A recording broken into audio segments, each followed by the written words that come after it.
আসসালামু আলাইকুম। এটিএন বাংলা সংবাদে সবাইকে স্বাগত জানাচ্ছি আমি চিন্তিয়া হক। শুরুতেই বিআরবি কেবল সংবাদ শিরোনাম। নারী সমাজকে নিয়ে জামায়াতের আমিরের বক্তব্য ক্ষমার অযোগ্য, ভোটের বাক্সে জবাব দেবে দেশের মেয়েরা। খুলনার জনসভায় তারেক রহমান, বন্ধ মিল কারখানা চালুর প্রতিশ্রুতি। পরিবারতান্ত্রিক রাজনীতি আর কখনোই ফিরবে না, মহেশখালী জনসভায় জামায়াতের আমির। জুলাই যোদ্ধারা অন্ধকারের অমানিসা থেকে দেশকে আলোর পথে তুলে এনেছে। প্লট দুর্নীতি 2 মামলায় শেখ হাসিনা 10 বছর, শেখ রেহানার ছেলে রাদন সিদ্দিকের 7, টিউলিপের 4 ও আজমিনা সিদ্দিকের 7 বছরের কারাদণ্ড। রাজধানী সহ সারা দেশে প্রার্থীদের পাল্টাপাল্টি অভিযোগে উত্তপ্ত ভোটের মাঠ, প্রচারণা আর প্রতিশ্রুতি নিয়ে কর্মী সমর্থকদের দৌড়ঝাঁপ।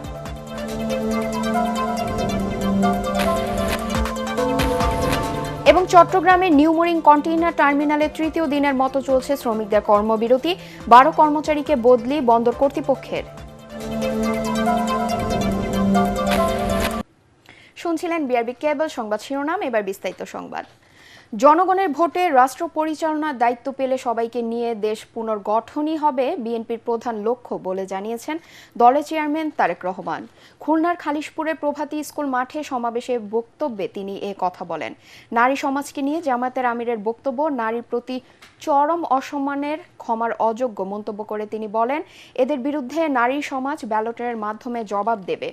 নির্বাচন নিয়ে নানা ষড়যন্ত্র হচ্ছে অভিযোগ করে তিনি বলেন, তার অংশ হিসেবে ভোট গণনায় বেশি সময় লাগবে বলে প্রচার করা হচ্ছে। খুলনা থেকে বিস্তারিত জানাচ্ছেন কামরুজ্জামান রাজীব। মধ্য দুপুরে খুলনার জনস্রোতে তারেক রহমান। ছেড়ে যাব না, ভয় নয়, ছাড়ি নয়। নির্বাচনী সমাবেশের মঞ্চে উঠেই হাজারো জনতার ভালোবাসা আর অভিবাদনে সিক্ত হন ধানের শীষের কাণ্ডারি। দীর্ঘ 22 বছর পর প্রিয় নেতাকে কাছে পেয়ে উচ্ছ্বাস আর উন্মাদনায় ফেটে পড়ে নেতাকর্মী আর সমর্থকরা। স্লোগানের গর্জনে প্রকম্পিত হয়ে ওঠে খালিশপুরের সমাবেশস্থল ও আশপাশের এলাকা। খুলনা, সাতক্ষীরা ও বাগেরহাটের ধানের শীষের প্রার্থীদের বক্তব্যের পর বক্তব্য রাখতে গিয়ে তারেক রহমান অভিযোগ করেন, একটি রাজনৈতিক দলের শীর্ষ নেতা নির্বাচনের আগে নারীদের নিয়ে অসম্মানজনক কথা বলছে। তাতেই প্রমাণিত হয় তারা নারীদের আবদ্ধ করতে চায়। 71 সালে তারা যেভাবে নারীদের অপদস্থ করেছিল, নির্বাচনে জয়ী হলে তা আবারও করবে। আজ আমরা দেখছি একটি রাজনৈতিক দলের নেতা পরিষ্কারভাবে নারীদেরকে কিভাবে অসম্মানিত করেছে, তাদেরকে খারাপ ভাষায় অসম্মানিত করেছে। প্রিয় ভাই বোনেরা, আমাদের নবী করিম সাল্লাল্লাহু আলাইহি সাল্লাম, ওনার যে স্ত্রী ছিলেন বিবি খাদিজা, বিবি খাদিজাও একজন কর্মমুখী মহিলা, উনি ছিলেন একজন মহিলা ব্যবসায়ী।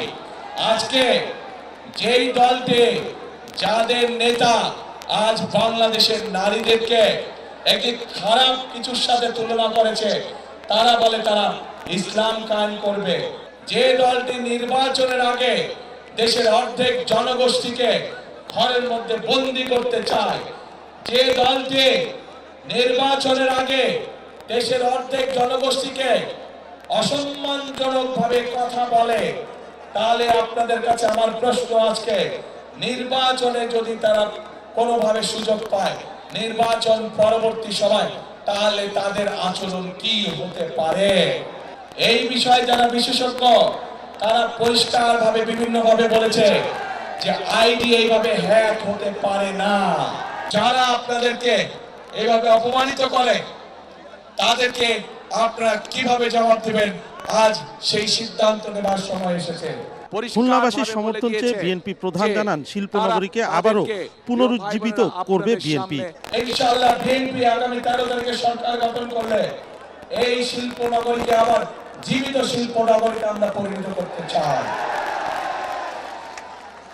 যাতে করে সেই সব শিল্পের মধ্যে শুধু পুরুষরাই নয়, সেই সব শিল্পের মধ্যে যাতে নারীদেরও কর্মসংস্থান হয়, সেভাবে আমরা এই অঞ্চলের শিল্পনগরীকে গড়ে তুলতে চাই।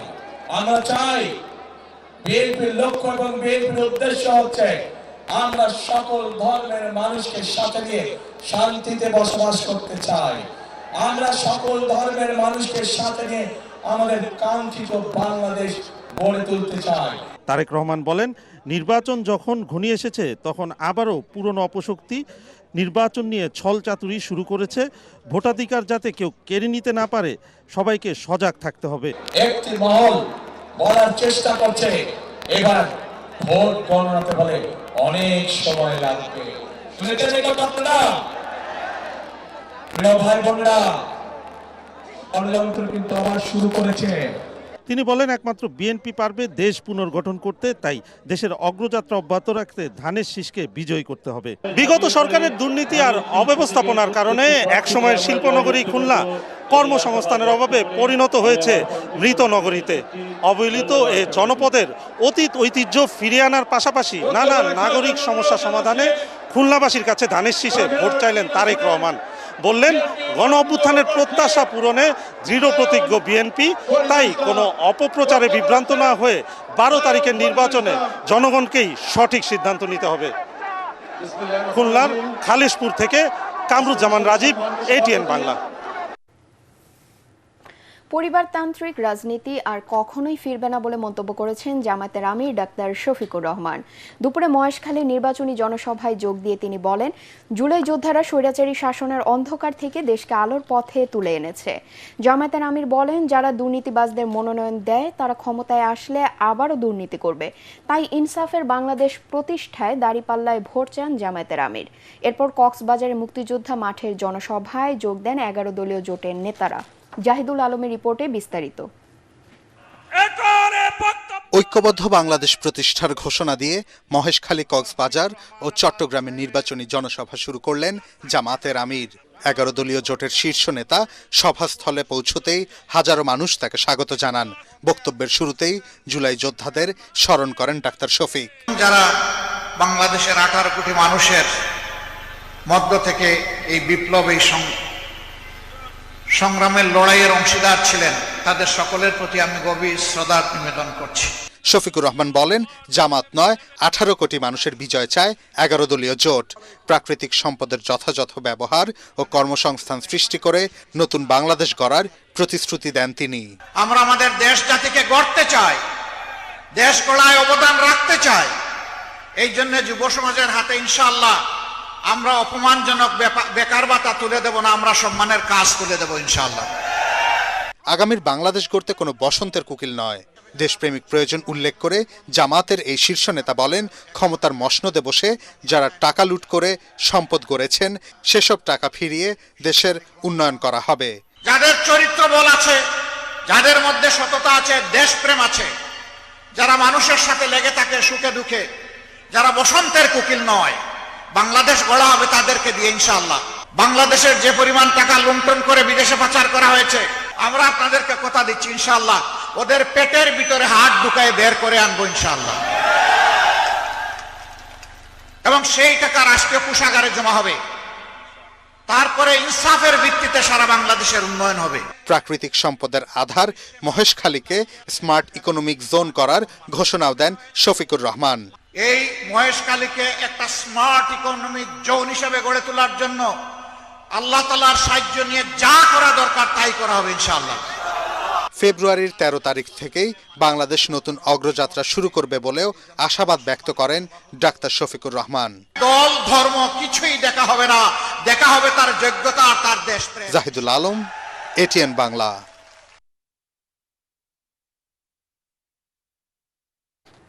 প্লট জালিয়াতির 2 মামলায় সাবেক প্রধানমন্ত্রী শেখ হাসিনাকে 10 বছরের কারাদণ্ড দিয়েছে আদালত।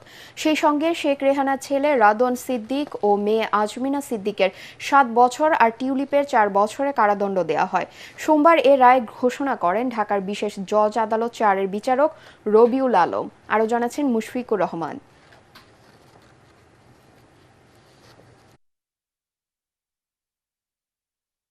মৃত্যুদণ্ডসহ ২৬ বছরের কারাদণ্ড মাথায় নিয়ে দুর্নীতির আরও 2 মামলায় সাজা হল ক্ষমতাচ্যুত প্রধানমন্ত্রী শেখ হাসিনার। ক্ষমতার অপব্যবহার করে পরিবারের নামে 20 কাঠা সরকারি জমি বরাদ্দ দেওয়ায় তাকে 10 বছরের কারাদণ্ড দিয়েছে আদালত। সাবেক প্রধানমন্ত্রী শেখ হাসিনা তৃতীয় প্রধান আসামি হিসাবে আছেন। সোমবার রায় ঘোষণা করে ঢাকার বিশেষ জজ আদালত 4-এর বিচারক রবিউল আলম। দুদকের করা অভিযোগ প্রমাণিত হয়েছে উল্লেখ করে বিচারক জানান, পূর্বাচল নতুন শহরে শেখ রেহানার মেয়ে আজমিনা সিদ্দিক ও ছেলে রাদওয়ান সিদ্দিকের নামে 20 কাঠা জমি বরাদ্দের আদেশ দেন শেখ হাসিনা। এ সময় রাজধানীতে তাদের ফ্ল্যাট ও প্লটের তথ্য হলফনামায় গোপন করা হয়। তারা মিথ্যা হলফনামা প্রদান করে এই প্লটগুলি হাতিয়ে নিয়েছেন। অভিযোগ প্রমাণিত হওয়ায় আজমিনা সিদ্দিক ও রাদওয়ান সিদ্দিককে 7 বছর করে কারাদণ্ড ও 1 লাখ টাকা করে অর্থদণ্ড দেন আদালত।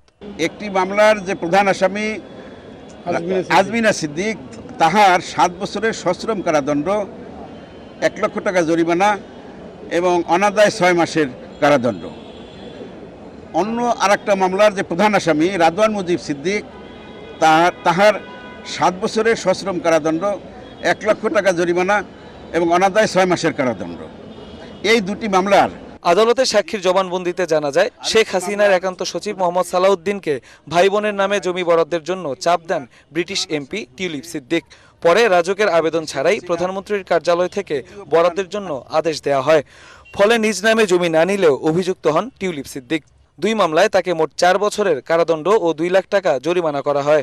অন্যান্য যে আসামিরা আছেন তাদের প্রত্যেকের টিউলিপ সিদ্দিকির 2 মামলায় 4 বছরের সশ্রম কারাদণ্ড, 1 লক্ষ টাকা করে 2 লক্ষ টাকা জরিমানা এবং অনাদায় 6 মাসের করে কারাদণ্ড। এছাড়া মামলার পলাতক বাকি আসামিদের 5 বছর করে কারাদণ্ড দেয় আদালত। তবে আত্মসমর্পণ করায় খুরশিদ আলমকে 2 বছরের সাজা দেয়া হয়। একই অভিযোগের জন্য 4 মামলায় ও বিভিন্ন মেয়াদে সাজার রায় দেওয়া হয়েছে শেখ হাসিনার পরিবারের বিরুদ্ধে। মুশফিকুর রহমান, এটিএন বাংলা, ঢাকা। নির্বাচনকে সামনে রেখে প্রার্থীদের পাল্টাপাল্টি অভিযোগ, উত্তপ্ত ভোটের পরিবেশ।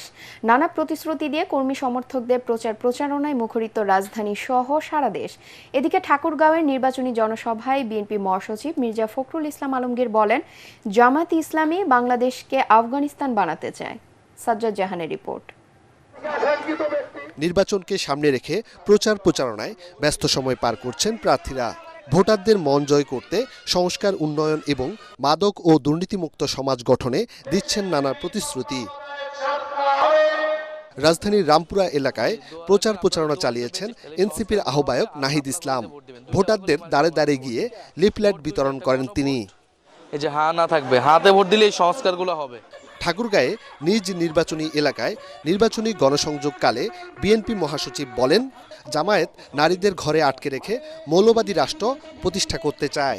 জামাতের আমির সাহেব মহিলাদের বিরুদ্ধে নাকি কথা বলছেন, আমি কিন্তু জানি না, আমি সাংবাদিককে জিজ্ঞেস করি, আমি জানি একজন বাজে কথা বলেছেন। যদি হয়ে থাকে, উনি যদি পড়ে থাকেন তাহলে অন্যায় করেছেন, সঠিক করেন, মহিলারা কখনই তাকে এটা মেনে নিতে পারবে না। এদিকে গফরগাঁয়ে নির্বাচনী প্রচারণায় অংশ নেন বিএনপির প্রার্থী আক্তারুজ্জামান বাচ্চু।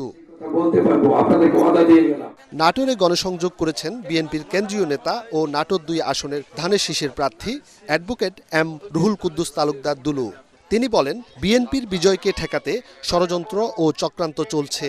নতুনভাবে বিএনপির বিজয়কে ঠেকানোর জন্য একটা সূক্ষ্ম কারচুপির চেষ্টা চালাচ্ছে আমরা, এবং জনগণ যে কোনোভাবেই হোক এই ষড়যন্ত্র চক্রান্ত হতে দেবে না। পিরোজপুরে জামায়াতের আমিরের জনসভাস্থল পরিদর্শন শেষে দলের সেক্রেটারি জেনারেল মোয়াজ্জেম হোসেন হেলাল বলেন, আমিরের এক্স অ্যাকাউন্ট যারা হ্যাক করেছে তারাই এই বিষয় নিয়ে মাতামাতি করছেন। তারা সম্পূর্ণ সাজ্জাদ জাহান, এটিএন বাংলা। বক্তব্য চট্টগ্রাম বন্দরে new mooring container terminal NCT বিদেশি অপারেটরকে ইজারা দেওয়ার সিদ্ধান্তের প্রতিবাদে তৃতীয় দিনের মতো 8 ঘন্টা কর্মবিরতি চলছে। বন্দর রক্ষা সংগ্রাম পরিষদের কর্মসূচি অনুযায়ী সকাল 8টা থেকে বিকেল 4টা পর্যন্ত চলবে কর্মবিরতি। কর্মসূচির কারণে সকাল থেকে বন্দরের অপারেশনাল ও প্রশাসনিক কার্যক্রম স্থবির হয়ে পড়েছে। এদিকে আন্দোলনে অংশ নেওয়া আরও 12 জন কর্মচারীকে ঢাকায় বদলি করা হয়েছে। এ নিয়ে 2 দিনের 16 জনকে বদলি করা হলো। এদিকে চট্টগ্রাম বন্দরে মঙ্গলবার থেকে আবারও 24 ঘন্টার কর্মবিরতির ডাক দিয়েছে চট্টগ্রাম বন্দর রক্ষা সংগ্রাম কমিটি ও জাতীয়তাবাদী শ্রমিক দল। বন্দর ভবনে আয়োজিত সংবাদ সম্মেলন থেকে কর্মসূচি ঘোষণা করেন সংগঠনটির সমন্বয় সমন্বয়ক ইব্রাহিম খোকন। তাদের দাবি, সরকার এনসিটিতে বিদেশি অপারেটর নিয়োগ এবং আন্দোলনরত শ্রমিকদের বেআইনিভাবে যে বদলির আদেশ দিয়েছে তা প্রত্যাহার করা না হলে আরও কঠোর কর্মসূচি দেওয়া হবে।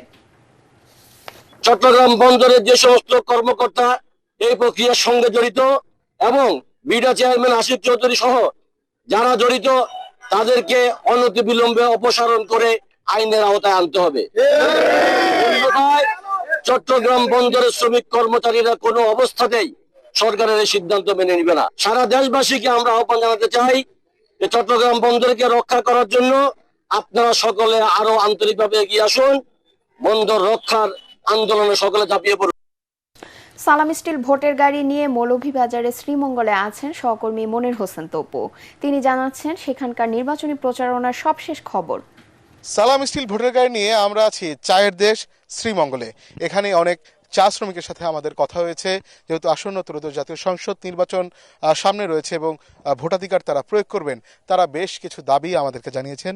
তারা বলছেন যে দীর্ঘ সময় ধরে তারা এই চা বাগানে যে শ্রম দিয়ে এখানে অর্থনৈতিকভাবে দেশের উন্নয়নে কাজ করছেন, তবে তাদের যে প্রাপ্য যে অধিকার রয়েছে সেই অধিকার থেকে তারা দীর্ঘদিন ধরে বঞ্চিত রয়েছেন। তবে এখানে এই আসন্ন মৌলভীবাজার 4 আসনে তারা দাবি জানাচ্ছেন যিনি এই আসন থেকে নির্বাচিত হবেন তিনি যেন তাদের যে ন্যায্য অধিকারগুলো রয়েছে সেই অধিকারগুলো বাস্তবায়নে কাজ করবেন, একই সাথে তাদের যে প্রাপ্য মজুরি সেই মজুরি নিশ্চিতে কাজ করবেন। এছাড়া স্থায়ীভাবে তাদের যে প্রজন্ম রয়েছে চা শ্রমিকদের সেই সন্তানদের শিক্ষা ব্যবস্থা, একই সাথে তাদের বসবাসের জন্য স্থায়ী ঠিকানার ব্যবস্থা করার জন্য তারা দাবি জানাচ্ছেন এই আসন থেকে যিনি নির্বাচিত হবেন। সালাম স্টিল ভোটের গাড়ি নিয়ে এই ছিল আমার কাছে সবশেষ। দর্শক, এই মুহূর্তে মুন্সিগঞ্জের লোহজংয়ে আছেন সহকর্মী মিজান শাহজাহান। তিনি জানাচ্ছেন ঢাকা 4 আসনের ভোটের হালচাল। সালাম স্টিল ভোটের গাড়ি নিয়ে আমরা এখন আছি মুন্সিগঞ্জের লোহজংয়ে। এই জেলায় মোট 3টি সংসদীয় আসন রয়েছে। সিরাজদি খান ও শ্রীনগর নিয়ে মুন্সিগঞ্জ 1, লোহজং ও টঙ্গিবাড়ি নিয়ে মুন্সিগঞ্জ 2 এবং মুন্সিগঞ্জ সদর ও গজারিয়া নিয়ে মুন্সিগঞ্জ 3 সংসদীয় আসন গঠিত। আমরা এই লোহজং এবং টঙ্গিবাড়ির ভোটারদের সঙ্গে কথা বলেছি। তারা বলছেন যে তারা এমন একজন সংসদ সদস্যকে চান যারা এই কৃষি অধ্যুষিত এলাকাটিকে আধুনিকায়ন করবে এবং যারা অদক্ষ জনশক্তি হয়ে প্রবাসে যাচ্ছেন তাদের জন্য একটি ট্রেনিং ইনস্টিটিউট এখানে করবে। আমরা এলাকায় একজন ভোটারের সঙ্গে এই মুহূর্তে কথা বলবো। আমরা আপনার কাছে জানতে চাচ্ছিলাম যে আপনি কেমন প্রার্থীকে নির্বাচিত করতে চান আগামী সংসদে? আমি গ্রামের নিরহ মানুষ হিসাবে আমি বলতে চাই এমন একজন লোক চাই আমরা যা আমাদের দুঃখ সুখে থাকবে, তাদেরকে আমরা বেছে নিতে চাই। ধন্যবাদ আপনাকে।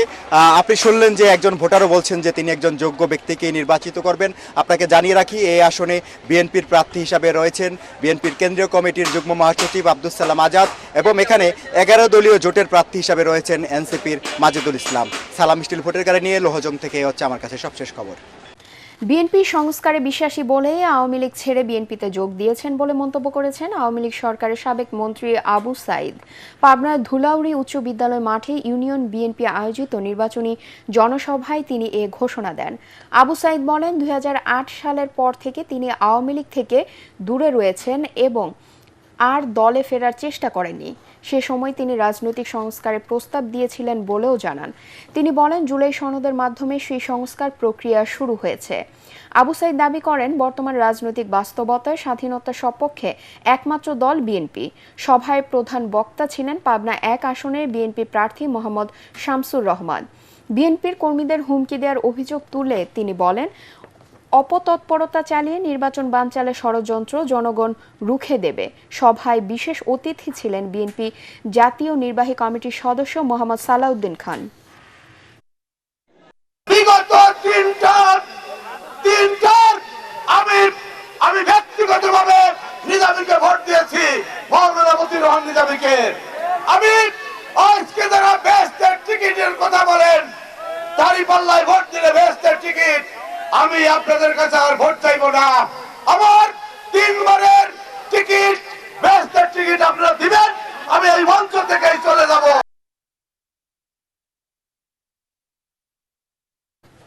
আবারও সালাম স্টিল ভোটের গাড়ির খবর। সালাম স্টিল ভোটের গাড়ি নিয়ে খুলনা আসনের নির্বাচনী খবর জানাচ্ছেন সহকর্মী তরিক ইসলাম। সালাম স্টিল ভোটের গাড়ি নিয়ে আজ আমরা পৌঁছে গেছি শিল্পনগরী খ্যাত খুলনাতে। রূপসা নদীর তীরে অবস্থিত এই শিল্পনগরীটি বর্তমানে আতঙ্কের নগরীতে পরিণত হয়েছে। এই এলাকার নির্বাচনী প্রচারণা এরই মধ্যে জমে উঠেছে। তবে মূল প্রতিদ্বন্দ্বিতা হতে যাচ্ছে জামাত এবং বিএনপির প্রার্থীদের মাঝে। তবে এই এলাকার ভোটাররা বলছেন আসন্ন নির্বাচনে সন্ত্রাস নির্মূল, চাঁদাবাজি ও কর্মসংস্থানে যোগ্য প্রার্থীকেই বেছে নেবেন তারা। তরিক ইসলাম, এটিএন বাংলা, খুলনা। সালাম স্টিল ভোটের গাড়ি নিয়ে ফরিদপুরে 4 আসনের ভাঙ্গায় আছেন সহকর্মী কামরুজ্জামান সোহেল। তিনি জানাচ্ছেন সেখানকার প্রচারণার খবর। সালাম স্টিল ভোটের গাড়ি নিয়ে আমি এখন রয়েছি ফরিদপুর 4 আসনে। তো আমরা দেখেছি যে সকাল থেকে এই আসনের যারা প্রার্থী রয়েছেন তাদের প্রচারণা চালিয়ে যাচ্ছেন।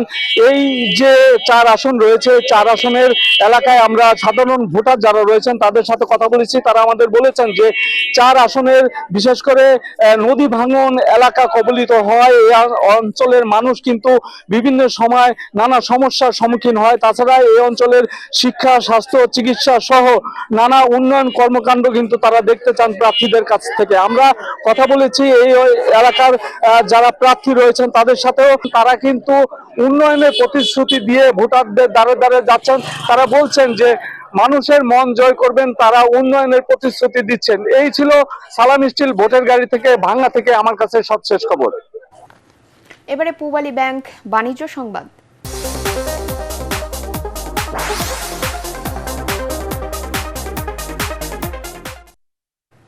স্বর্ণের বাজারে অস্থিরতা যেন কাটছেই না। প্রতি ভরিতে সর্বোচ্চ ৬,৫৯০ টাকা পর্যন্ত দাম কমানোর ঘোষণা দিয়েছে বাংলাদেশ জুয়েলার্স সমিতি বাজুস।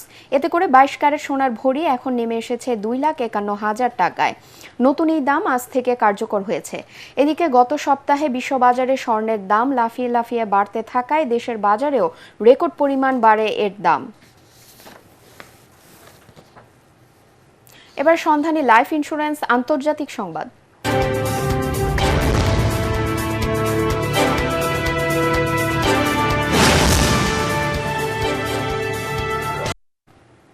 ইরানের সঙ্গে চুক্তির বিষয়ে আশাবাদ জানিয়েছেন মার্কিন প্রেসিডেন্ট ডোনাল্ড ট্রাম্প। ইরানের সর্বোচ্চ নেতা আয়াতুল্লাহ আলী খামেনি আঞ্চলিক যুদ্ধের ঘোষণা দেওয়ার পরই ট্রাম্প তেহরানের সঙ্গে চুক্তির বিষয়ে এ আশাবাদ জানান। এএফপির প্রতিবেদনে বলা হয়, গত মাসে ইরানের সরকার বিরোধী বিক্ষোভে প্রশাসনের কঠোর দমনপীড়নের জেরে তেহরানের বিরুদ্ধে সামরিক পদক্ষেপের হুমকি দেন ডোনাল্ড ট্রাম্প। এরই অংশ হিসেবে তিনি মধ্যপ্রাচ্যে বিমানবাহী একটি রণতরী পাঠানোর নির্দেশ দেন। এর পাল্টা জবাবে সমুদ্রের নিচে ক্ষেপণাস্ত্রের ভিডিও প্রকাশ করে ইরান।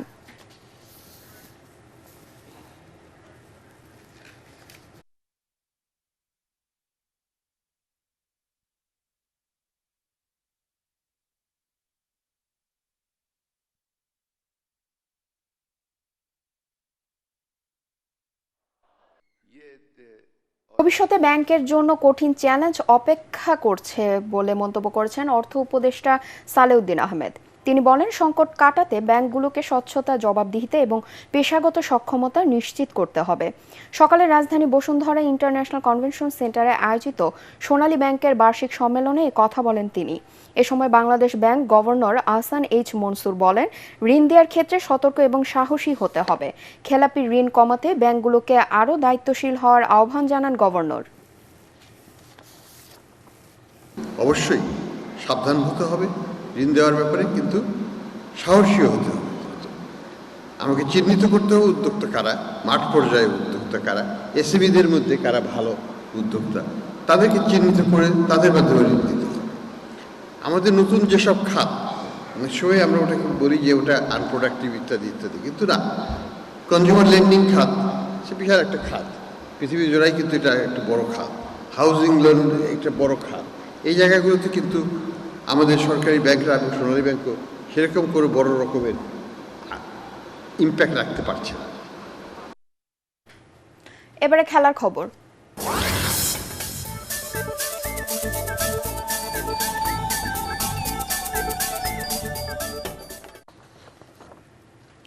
টি-20 বিশ্বকাপে ভারতের বিপক্ষে পাকিস্তানের না খেলা নিয়ে উদ্বেগ প্রকাশ করেছে আন্তর্জাতিক ক্রিকেট কাউন্সিল আইসিসি। পিসিবিকে সতর্ক করে দিয়ে বিশ্ব ক্রিকেটের নিয়ন্ত্রণ সংস্থাটি বলেছে, এমন সিদ্ধান্তের প্রভাব পাকিস্তান ক্রিকেটের জন্য দীর্ঘমেয়াদী ও গভীর হতে পারে। একই সঙ্গে তারা আশা করেছে ক্রিকেটের বৃহত্তর স্বার্থে পিসিবি এই জটিলতার একটি গ্রহণযোগ্য সমাধানে পৌঁছবে।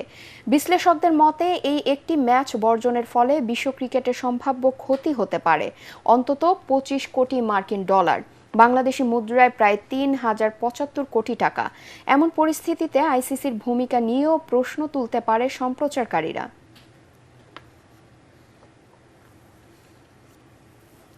স্টপেজ টাইমে কিলিয়ান এমবাপ্পের পেনাল্টি গোলে স্প্যানিশ লা লিগায় নাটকীয় জয় পেয়েছে রিয়াল মাদ্রিদ। রায়ো ভায়েকানোর বিপক্ষে 2-1 গোলের এই জয়ে শীর্ষ দল বার্সেলোনার সঙ্গে পয়েন্টের ব্যবধান কমিয়ে আনল আলভারো আরবেলোয়ার দল।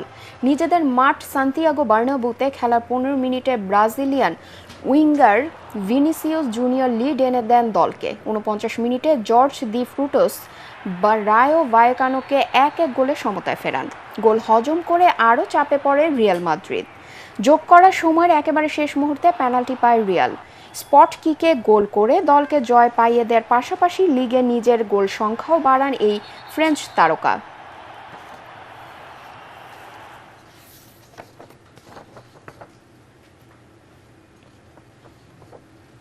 ক্রিমোনেসকে 2-0 গোলে পরাজিত করে ইটালিয়ান সিরিয়াতে শীর্ষস্থান ধরে রাখল ইন্টার মিলান।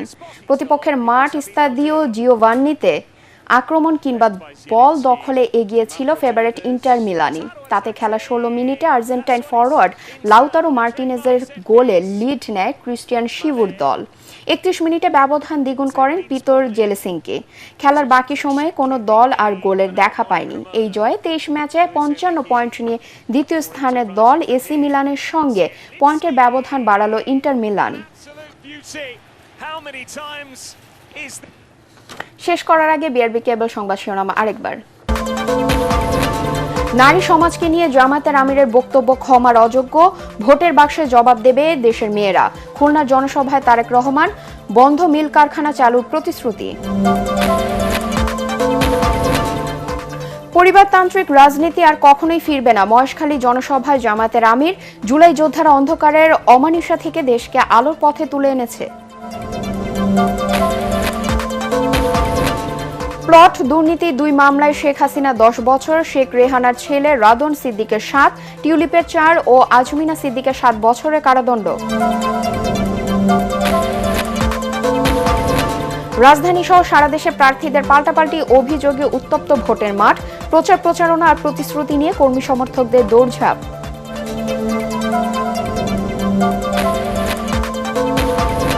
এবং চট্টগ্রামে নিউমোরিং কন্টেইনার টার্মিনালে 3য় দিনের মতো চলছে শ্রমিকদের কর্মবিরতি, 12 কর্মচারীকে বদলি বন্দর কর্তৃপক্ষের।